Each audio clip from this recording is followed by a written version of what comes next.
একটা মোবাইল যখন আপনার কাছে গ্রাফিক সমস্যা নিয়ে আসবে তখন আপনি স্টার্টিংটা কিভাবে করবেন? প্রথমে আপনার কি লক্ষ্য করতে হবে যে মূলত গ্রাফিক্সের সমস্যা, আসলে কি গ্রাফিক্সের সমস্যা না অন্য কোনো সমস্যা আছে কিনা, এই বিষয়গুলো আপনি কনফার্ম কিভাবে হবে? প্রথমে আমার হাতে যখন ফোনটা কাস্টমার নিয়ে আসবে সেক্ষেত্রে আমার প্রথম দেখা লাগবে ফোনটা চালু হয় কিনা। প্রথম স্টেপে আমাদের মোবাইলটা রান হয় কিনা সেটা চেক করতে হবে। মোবাইলটা রান হয় কিনা সেটা চেক করার জন্য কয়েক ধরনের প্রক্রিয়া আছে। জি। কেমন কেমন? প্রথমত হচ্ছে ফোনটা আমি যখন পাওয়ার সুইচে ক্লিক করব সেক্ষেত্রে ফোনটা ভাইব্রেট হয় কিনা সেটা আমার চেক করা লাগবে। রাইট। সেকেন্ড স্টেপ, যদি সেক্ষেত্রে ভাইব্রেট না হয় বা আইফোনে কিন্তু ভাইব্রেট হয় না, সেক্ষেত্রে আমি সিম একটা ঢুকাই, সিমটা কল দিয়ে দেখতে পারি। সেক্ষেত্রে যদি রিং হয় তাহলে বুঝবো ফোনটা চালু আছে, ডিসপ্লে আসতেছে না। থার্ড স্টেপ, ম্যানুয়ালি আমি ফোনটা ওপেন করব। ওপেন করার পর প্রাইমারি ভাবে একটা ডিসপ্লে লাগাবো। আমরা এটা ছাড়াও করতে পারি, আমাদের অ্যাম্পিয়ার চেকার দিয়ে আমরা দেখতে পারি একটা মোবাইল যদি রান হয় সেক্ষেত্রে অ্যাম্পিয়ার চেকার দিয়ে চেক করলে 1.5 থেকে 2 অ্যাম্পিয়ার নেবে। যদি মোবাইলটা রান হয় তাহলে 1.5 থেকে 2 অ্যাম্পিয়ার নেবে, আর যদি অন্যান্য সমস্যা থাকে তাহলে অ্যাম্পিয়ার গুলো নেবে না। ঠিক আছে? জি। আমরা সব দেখলাম যে মোবাইলটা রান হয়, আমরা এটা নিশ্চিত হলাম যে মোবাইলটা কি হয়, চালু হয়। যেহেতু মোবাইলটা চালু হয়, পরবর্তী স্টেপগুলো কি হবে? পরবর্তী স্টেপ হচ্ছে আমি প্রাইমারি একটা নতুন ডিসপ্লে লাগিয়ে দেখবো বাইরে থেকে। বাইরে থেকে একটা ডিসপ্লে লাগিয়ে দেখতে পারেন। রাইট, ঠিক আছে। যদি ডিসপ্লেটা আসে তাহলে আলহামদুলিল্লাহ ভালো, আর যদি না আসে সেক্ষেত্রে আমার যে ডিসপ্লেটা কানেক্টর আছে সেই ডিসপ্লে কানেক্টরটা চেক করা লাগবে। সেখানে এভারেজ ভোল্টেজ ঠিক আছে কিনা, লাইন সবকিছু ঠিক আছে কিনা, প্রতিটা লাইনের মধ্যে মান দেখাচ্ছে কিনা। আচ্ছা, এরপরে আমাদের গ্রাফিক্সের জন্য গুরুত্বপূর্ণ লাইন কোনগুলো? গ্রাফিক্স এখানে অনেকগুলো তো লাইন আছে, সেক্ষেত্রে আমার মূল টার্গেট হচ্ছে বিএসপি এবং বিএসএন। এলসিডি কানেক্টরের মধ্যে অনেকগুলো লাইন থাকতে পারে, অনেকগুলো লাইনই তো আছে না, data plus, data negative, data zero plus, data zero negative, আবার ডাটা 1 পজিটিভ, ডাটা 1 নেগেটিভ। প্রত্যেকটা ডাটা লাইনের একটা পজিটিভ থাকবে, একটা নেগেটিভ থাকবে, আর স্টিল নেগেটিভ থাকবে, পজিটিভ থাকবে।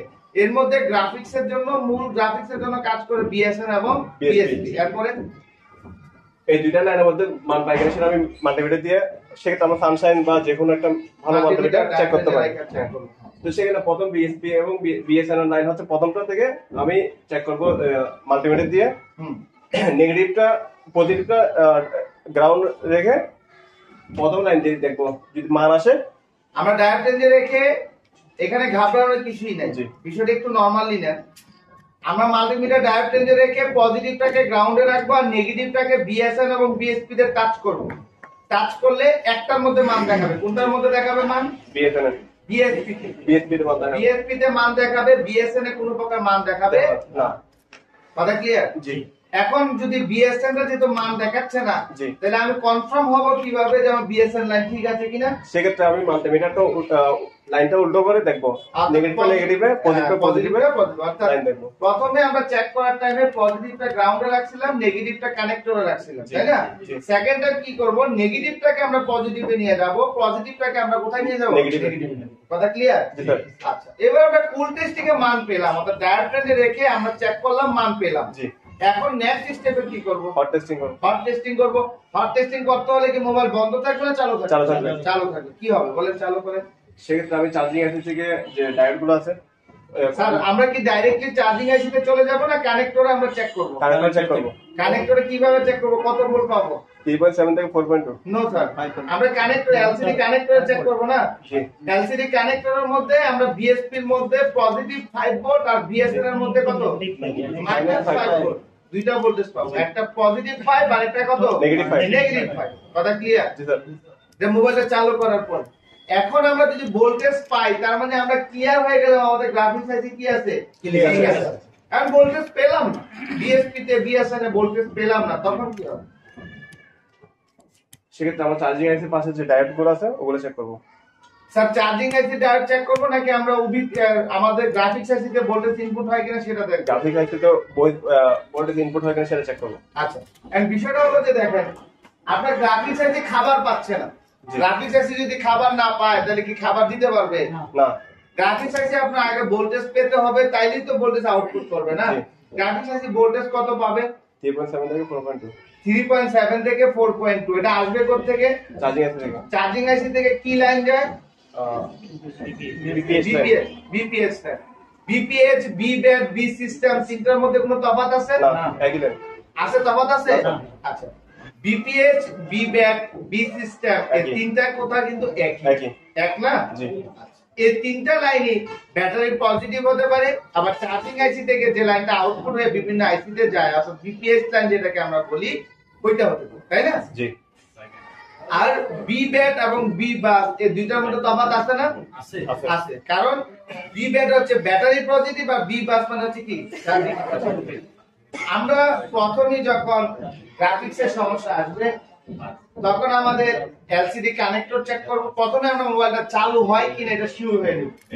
যখন আমাদের কাছে গ্রাফিক্সের সমস্যা নিয়ে কোনো মোবাইল আসবে প্রথম অবস্থায় আমরা শিওর হয়ে নিব যে আমাদের মোবাইলটা চালু হয় কিনা।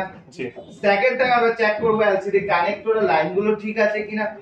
এরপরে আমরা স্পেশাল ভাবে বিএসপি এবং বিএসএন চেক করব, যেটা গ্রাফিক্সের জন্য কাজ করে। দুইটাকে ডায়ারেক্ট রেঞ্জে চেক করব। যদি লাইন মিসিং থাকে তাহলে আমরা লাইন খুঁজে বের করতে হবে, ঠিক কিনা? আর লাইন খুঁজে বের করার জন্য আমাদের বর্ণীয় ডায়াগ্রাম তো আছেই, ওই ডায়াগ্রামের সহযোগিতা নিব, ঠিক আছে? এবার আপনার লাইন মিসিং হয়ে গেলে তো একদম ইজিতে কাজ করতে পারবেন। এখন লাইন মিসিং না, আপনি লাইন পাচ্ছেন, মান পাচ্ছেন, তখন আপনাকে কি করতে হবে? হট টেস্ট করতে হবে। কথা মনে রাখবেন, বেশিরভাগ ক্ষেত্রে বিএসএন বিএসপি এই দুইটা লাইন শর্ট হয়ে যায়, এগুলো ভিপ দিবে। যদি শর্ট হয়ে যায় তখন কি দিবে? ভিপ দিবে। আসলে এগুলো ভিপ দিবে, তখন মান দেখাবে। বিএসপি এবং বিএসএন লাইন কি দেখাবে? মান দেখাবে। আপনি আসলে এদিকে আমি একটু আলোচনা করি। প্রথমে আমরা মোবাইলটা চালু হয় কিনা এটা কনফার্ম হব। কথা বুঝেন নাই? একটা মোবাইল চালু হয় কিনা সেটা কনফার্ম আগে আমরা হব। যদি দেখি যে আমাদের মোবাইলটা রান হচ্ছে, অর্থাৎ মোবাইলটা চালু হচ্ছে, তারপর আমরা চেক করব আমাদের যে এলসিডি যে কানেক্টর আছে এই কানেক্টরটা ঠিকঠাক আছে কিনা। অনেক সময় কানেক্টর ভাঙা হতে পারে, ভাঙা হয় না কানেক্টর? কানেক্টর ভাঙা হতে পারে, এলসিডির কানেক্টর ভাঙা হতে পারে। তো আমরা কানেক্টর গুলো আগে চেক করব, প্রয়োজন বোধে অন্য আরেকটা এলসিডি লাগিয়ে দেখব, ঠিক আছে? এরপরে আমরা কি করব? প্রত্যেকটা পিন চেক করব। যেগুলো এলসিডির যে লাইনগুলো আছে, ডাটা লাইন আছে, ডাটা 0, ডাটা 1, ডাটা 2, ডাটা 3, প্রত্যেকটার পজিটিভ নেগেটিভ থাকবে। আমরা ক্লাসে আলোচনা করেছি এগুলো নিয়ে পরিপূর্ণ। আরএসটি লাইন থাকবে, আরএসটি নেগেটিভ থাকবে, পজিটিভ থাকবে।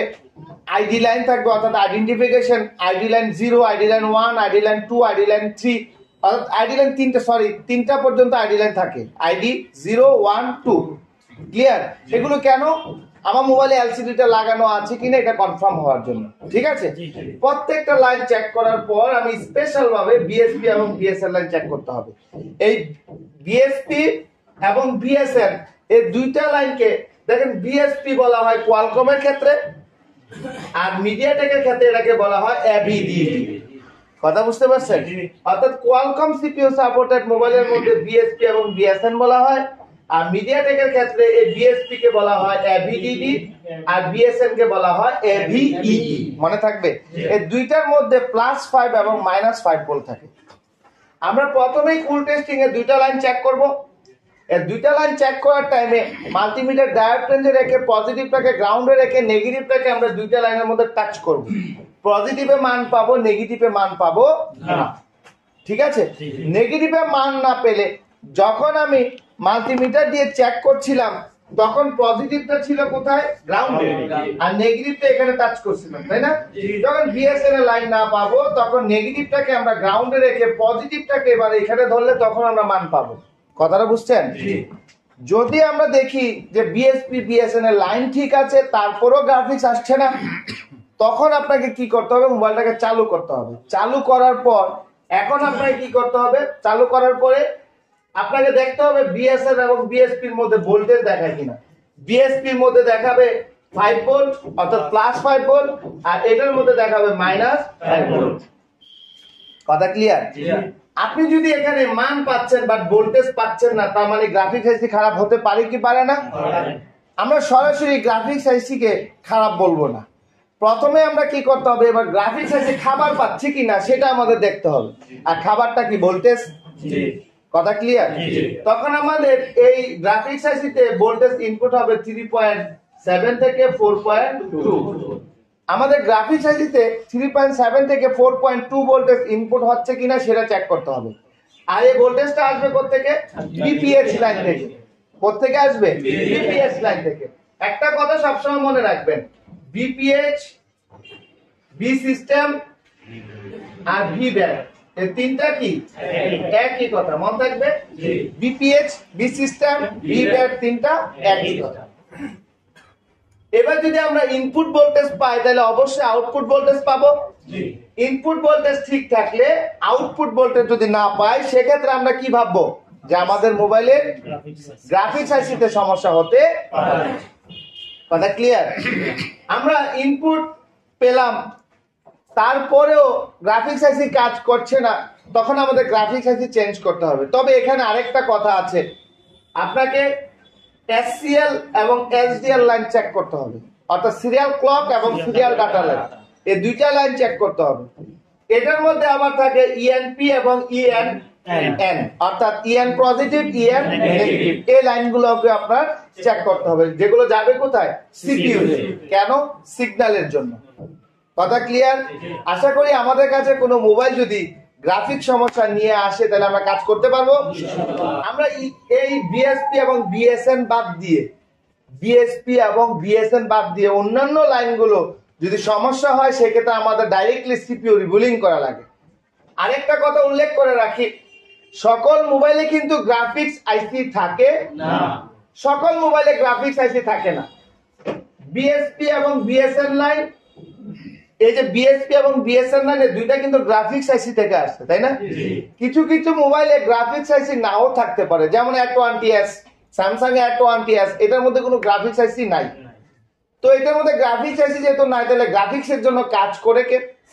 যে মোবাইলে গ্রাফিক্স আইসি থাকবে না ওই মোবাইলের মধ্যে চার্জিং আইসি কি করবে? গ্রাফিক্স এর কাজ করবে। কথা ক্লিয়ার? বিশেষ করে পিএমআই 632, কত? পিএমআই 632, এই চার্জিং আইসিটা যে মোবাইলে লাগানো আছে ওই মোবাইলের মধ্যে গ্রাফিক্স আইসি এই পিএমআই 632, গ্রাফিক্স আইসির কাজ এই পিএমআই 632 করবে। ঠিক আছে? কথা ক্লিয়ার? আমরা সবাই বুঝতে পেরেছি? এই বিষয় নিয়ে কারো কোনো দ্বিমত আছে?